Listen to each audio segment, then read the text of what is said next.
गौरी पुत्र गणेश भगवान की जय। श्री शिवाय नमस्तुभ्यम। बोलिए जीतिया माता की जय।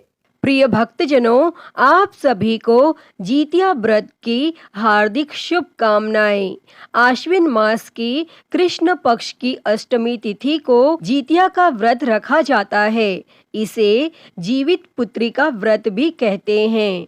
इस दिन माताएं अपने बच्चों की लंबी उम्र, सेहत और सुखमय जीवन के लिए इस व्रत को रखती हैं। और इस दिन माताएं अपने बच्चों के लिए निर्जला उपवास रखती हैं। और मान्यता है कि जीतिया व्रत की कथा सुने बिना यह व्रत अधूरा माना जाता है। तो प्रिय भक्तजनों, आज हम इस वीडियो में जीतिया व्रत से जुड़ी हुई कुछ पौराणिक कथाएं सुनेंगे। तो आप सभी भक्तजन बड़ी ही श्रद्धा, ध्यान पूर्वक और प्रसन्न चित्त मन से इन कथाओं को पूरा अवश्य सुनिएगा। तो सभी प्रेम से बोलिए भगवान जीमुत वाहन जी की जय। श्री शंकर पार्वती भगवान की जय। जीतिया माता की जय। पहली पौराणिक कथा के अनुसार गंधर्व के राजकुमार का नाम जीमुत वाहन था।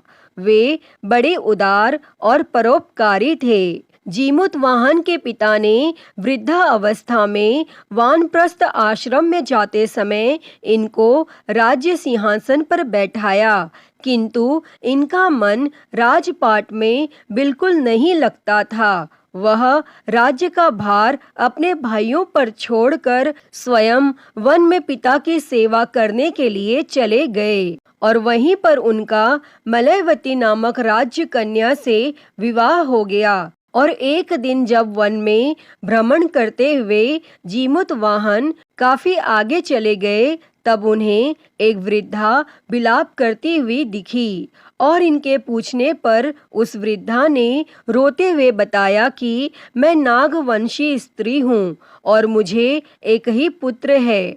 और पक्षी राज गरुड़ के समक्ष नागों ने उन्हें प्रतिदिन भक्षण के लिए एक नाग सौंपने की प्रतिज्ञा की हुई है और आज मेरे पुत्र शंखचूड़ की बलि का दिन है। तब जीमुत वाहन ने वृद्धा को आश्वस्त करते हुए यह कहा कि डरो मत, मैं तुम्हारे पुत्र के प्राणों की रक्षा करूंगा। आज उसके बदले मैं स्वयं अपने आप को उसके लाल कपड़े में ढककर वधशिला पर लेटूंगा। तब इतना कहकर जीमुत वाहन ने शंखचूड़ के हाथ से लाल कपड़ा ले लिया और वे उसे लपेटकर खुद को बलि देने के लिए चुनी हुई वधशिला पर लेट गए। तब नियत समय पर गरुड़ बड़े वेग से आए और वह लाल कपड़े में ढके जीमुत वाहन को पंजे में दबोच कर पहाड़ के शिखर पर जाकर बैठ गए और अपने चंगुल में गिरफ्तार प्राणी की आंखों में आंसू और मुंह में आह निकलता ना देखकर गरुड़ जी बड़े आश्चर्य में पड़ गए। तब उन्होंने जीमुत वाहन से उनका परिचय पूछा। तब जीमुत वाहन ने सारा किस्सा उन्हें सुनाया और तब गरुड़ जी ने उनकी बहादुरी और दूसरे के प्राण की रक्षा करने में स्वयं का बलिदान देने की हिम्मत से बहुत प्रभावित हुए। तब प्रसन्न होकर गरुड़ जी ने उनको जीवन दान दे दिया और नागों की बलि न लेने का वरदान भी दे दिया। और इस प्रकार जीमुत वाहन के अदम्य साहस से नाग जाति की रक्षा हुई और तब से पुत्र की रक्षा के लिए जीमुत वाहन की पूजा की प्रथा शुरू हो गई। और आश्विन कृष्ण अष्टमी के प्रदोष काल में पुत्रवती महिलाएं जीमुत वाहन की पूजा करती हैं और कैलाश पर्वत पर भगवान शंकर माता पार्वती को कथा सुनाते हुए कहते हैं कि आश्विन कृष्ण अष्टमी के दिन उपवास रखकर जो भी स्त्रियां साया प्रदोष काल में जीमुत वाहन की पूजा करती हैं तथा कथा को सुनती हैं और उसके बाद आचार्य को दक्षिणा देती हैं, वे पुत्रों का पूर्ण सुख प्राप्त करती हैं। और व्रत का पारण दूसरे दिन अष्टमी तिथि की समाप्ति के पश्चात किया जाता है और यह व्रत अपने नाम के अनुरूप फल देने वाला होता है। तो सभी प्रेम से बोलिए जीतिया माता की जय, भगवान जीमुत वाहन जी की जय, श्री शंकर पार्वती भगवान की जय। प्रिय भक्तजनों, आइए अब सुनते हैं जीवित पुत्रिका व्रत की दूसरी कथा। एक समय की बात है, दो बहनें थी।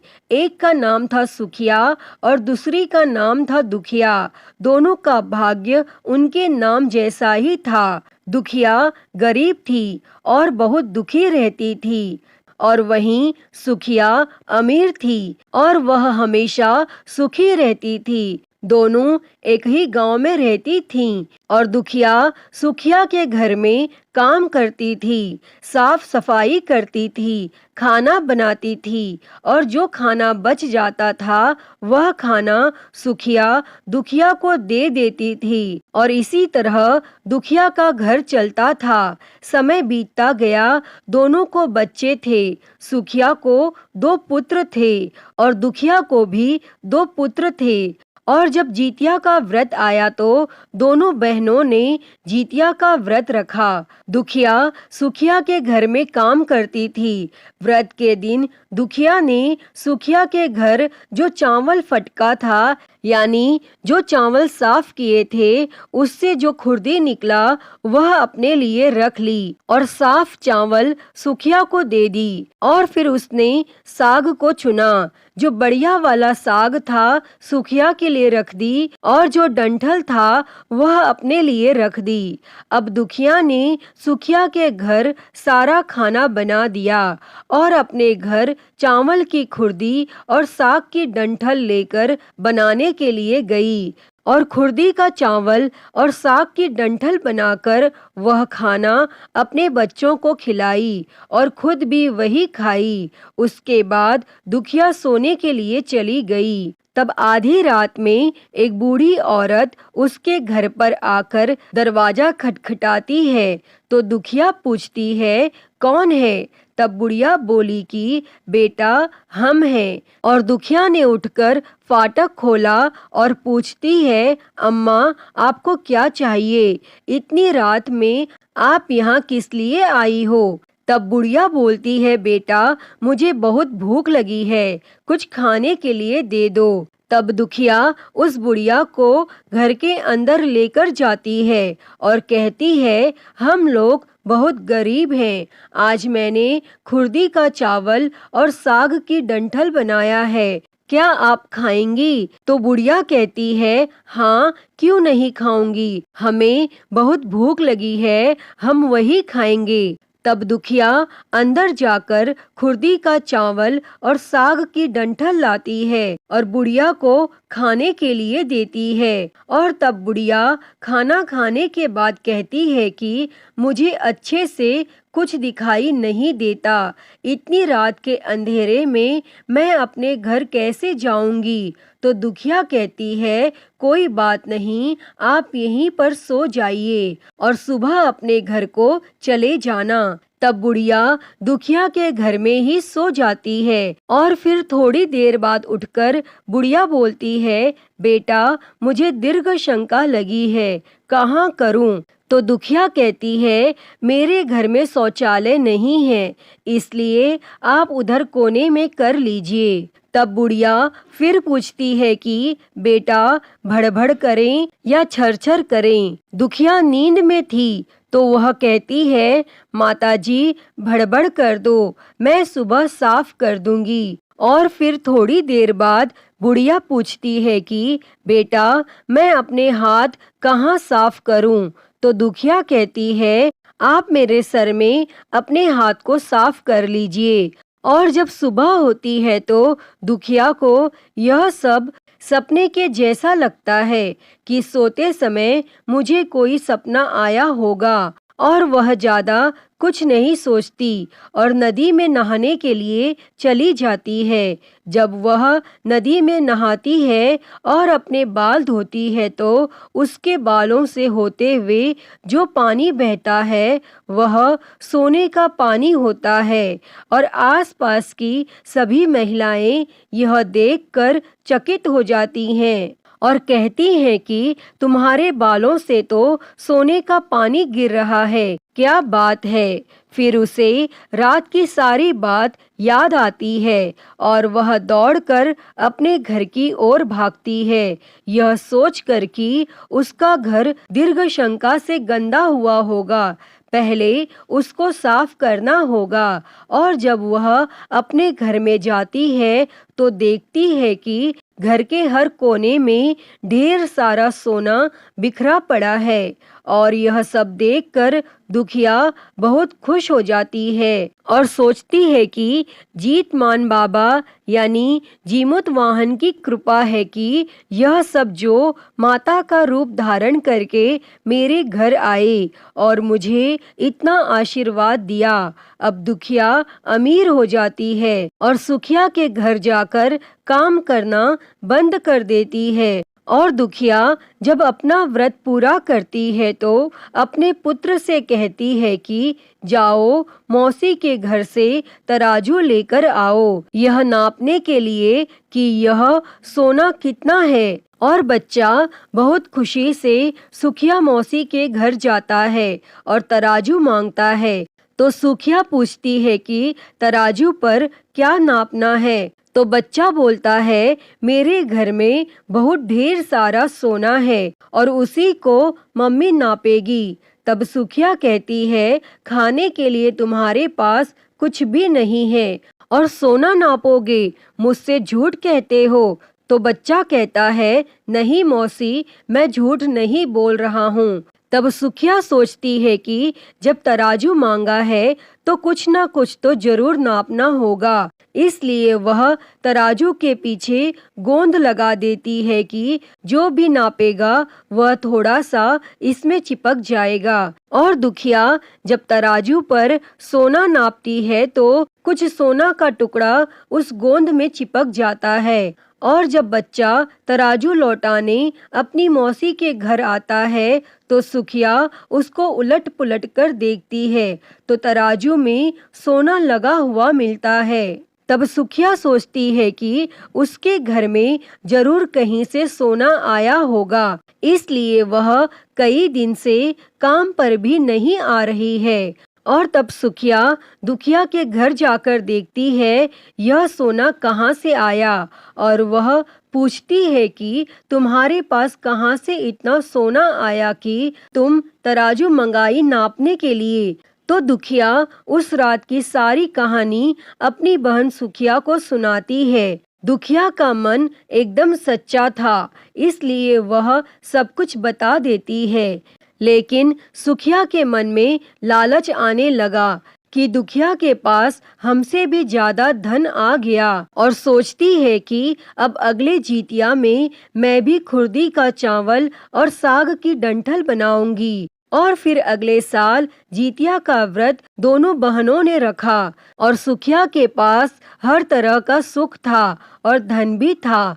फिर भी वह जीतिया के दिन चावल फटक कर साफ चावल फेंक देती है और खुर्दी अपने पास रख लेती है और साग को तोड़कर पत्तियां फेंक देती है और डंठल अपने पास रख लेती है और उसी का साग बनाती है। इसके बाद सुखिया खा पीकर पूजा पाठ करके सोने चली जाती है। फिर आधी रात में उसके घर में भी एक बुढ़िया आती है और दरवाजा खटखटाती है तो सुखिया उसका इंतजार कर रही होती है और वह तुरंत ही दरवाजा खोलकर बुढ़िया को अपने घर के अंदर ले आती है।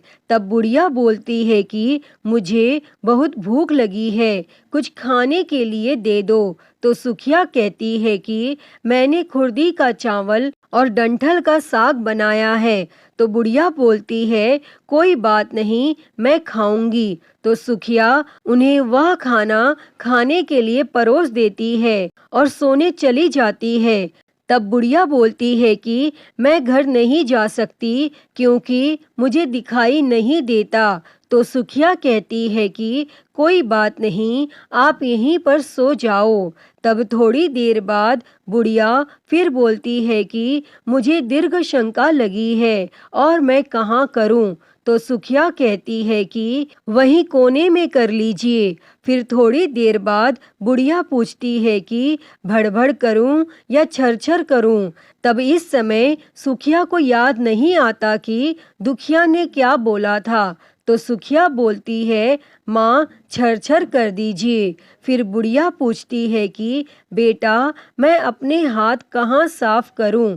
तो सुखिया कहती है कि मेरे सर में साफ कर लो। तब बुढ़िया अपना हाथ सुखिया के सर में साफ कर लेती है और जब सुखिया सुबह उठती है तो उसका घर पूरा गंदगी से भरा पड़ा होता है और उसके बाल में भी बहुत गंदगी लगी होती है। यह सब देखकर सुखिया बहुत दुखी हो जाती है और उसे बहुत गुस्सा भी आता है और तब वह अपनी बहन दुखिया को बुलाती है और उसको गुस्सा करती है कि तुमने हमसे झूठ कहा और मेरा पूरा घर गंदा करवा दिया।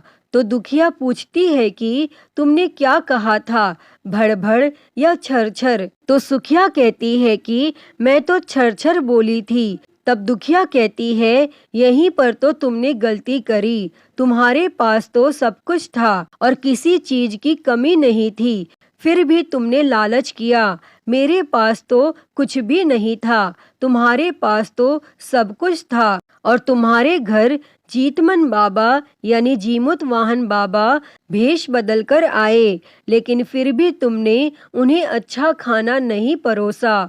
मेरे पास तो कुछ भी नहीं था, इसलिए मैंने उन्हें खुर्दी का चावल और साग का डंठल परोसा था। तुमने अपने घर आए भगवान का अपमान किया है। सब कुछ रहते हुए भी तुमने साग और भात खिलाया। तुम्हारे पास सब कुछ होते हुए भी तुम्हें लालच नहीं करना चाहिए, इसलिए तुम्हारे साथ बुरा हुआ। प्रिय भक्तजनों, मान्यता है कि जो भी महिलाएं जीवित पुत्रिका का व्रत रखती हैं, उनकी संतान को कभी दुख नहीं उठाना पड़ता और उनके घर में सुख समृद्धि बनी रहती है। और आज के दिन जो यह कथा सुनती और सुनाती हैं, उन्हें कभी भी अपने संतान से वियोग नहीं सहना पड़ता। तो सभी प्रेम से बोलिए भगवान जीमुत वाहन जी की जय, श्री शंकर पार्वती भगवान की जय, जीतिया माता की जय। आइए अब सुनते हैं जीतिया व्रत की एक और कथा। एक समय की बात है, नर्मदा नदी के पास एक कंचनवटी नाम का नगर था।